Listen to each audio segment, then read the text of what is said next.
Well, hello there, friends. It's the Sunday morning spread from Cards of Light, Bright Blessings of the Tarot for June 5th, 2022. Brian Noe with you again this week. Good to be with you. Thanks for joining me. Let's go to the table for our 4-card energy reading.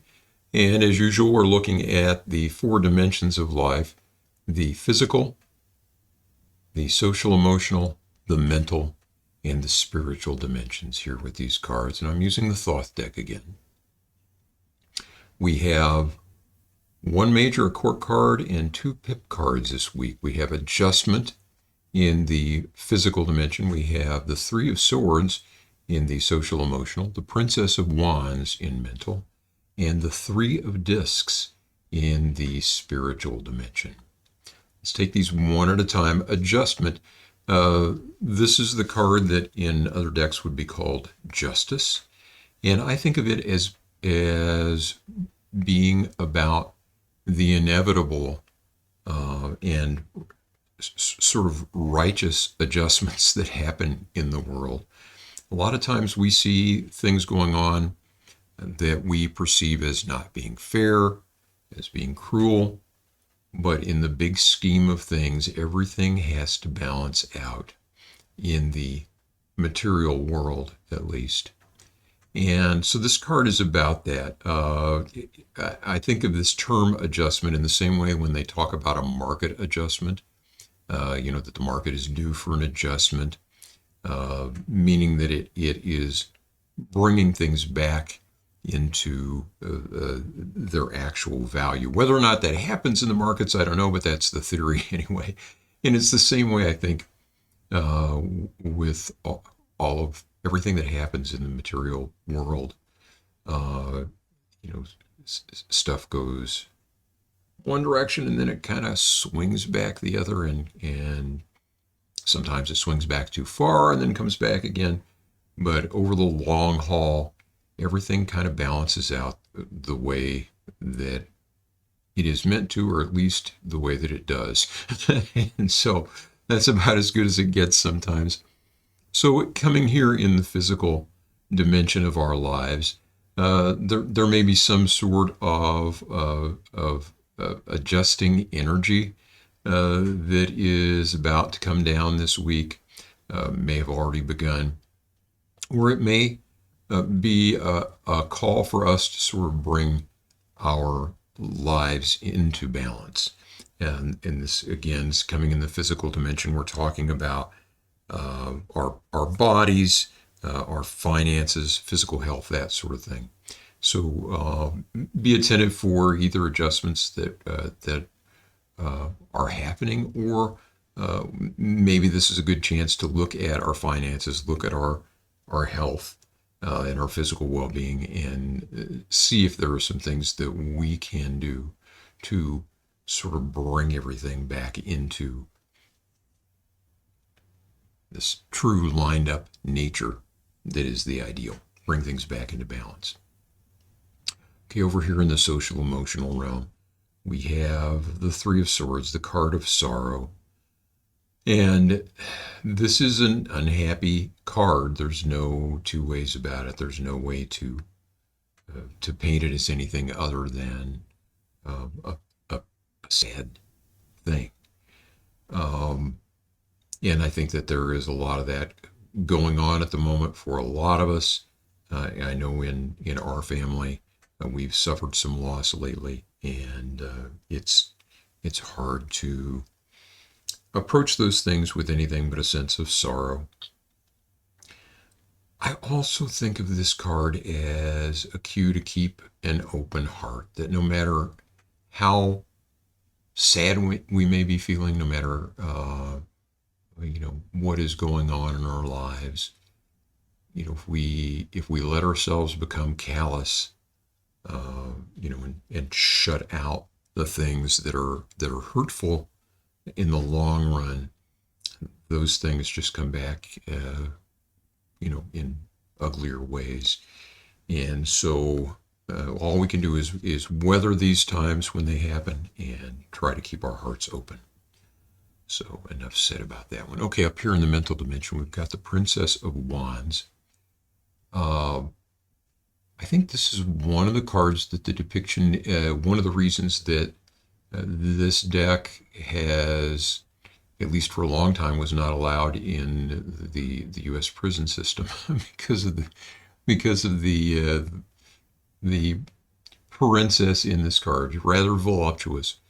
Wands are the suit of desire, the suit of career, uh, the suit of passion, and the princess is the fourth rank of every suit, and sort of represents a beginner, uh, sort of maybe the less mature expression of the energy of the suit. So we're not talking about necessarily a less mature person, but just the energy has not really developed. It's still trying to figure out what it is and who it is.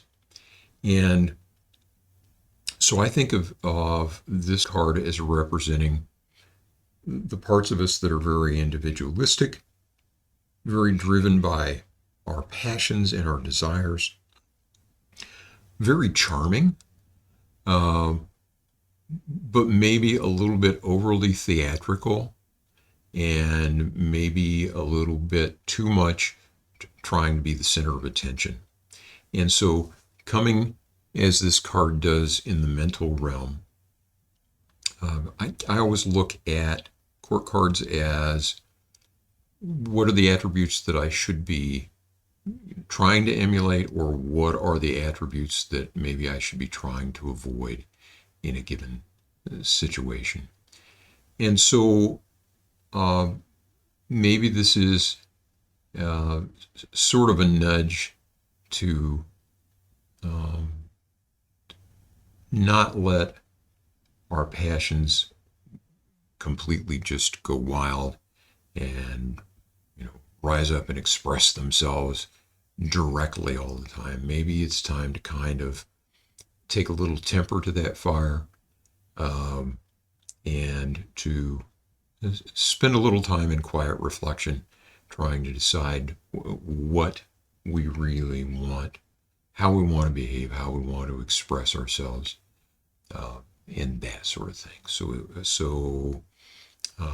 And sometimes this card could be a cue to kind of jump forward in flamboyance, but I'm getting an intuitive sense here that it's sort of saying, hey, let's damp that back a little bit. Let's not try to steal the show and be the center of attention all the time, and let's use our minds to try to get to the deeper stuff, the deeper passion that is there, rather than just the stuff that wants to rush up to the surface. So to try to get in touch with the parts of us that are the best parts of us, and then let that individuality spring forth and all of that, but maybe not just as a habit of a way of being, just to sort of say, hey, look at me, I'm so clever. Who knows? Okay, 3 of discs appear in the spiritual dimension. Crowley styles this one works. 3s are cards of partnership, of community, collaboration with others. So not just a one-on-one partnership, but getting folks together for either working on things together or celebrating things together, but anything in community. And the discs are the suit of the material world, the suit of the earth, the suit of finances, the suit of everything that we know as material reality. And so and we see this sort of the base of the pyramid here. We're looking at a pyramid from the top. So coming in the spiritual dimension here, that tells me that maybe it's time to collaborate with others in community to actually do some concrete work, to actually not just talk about spirituality, not just talk about ideals, but to actually work together with others to make those ideals real in the world. And so this could be through service projects. It could be through liturgy, but something where we can really roll up our sleeves in collaboration with others and make something happen. So that's the way I would read these four. I would love to hear from you if you have other ideas about these, if you're getting some other kind of sense from them, if you're a reader, or if you are feeling any of these energies in your life and they seem to be resonating with you for some reason. I'd love to hear that too. You can either leave comments here with the video or pop on out to the weblog at brightblessingstarot.com. I plan to be back with you for 3-Card Thursday this week. In the meantime, I hope that you are happy and healthy and safe and take good care of yourself. We'll see you soon.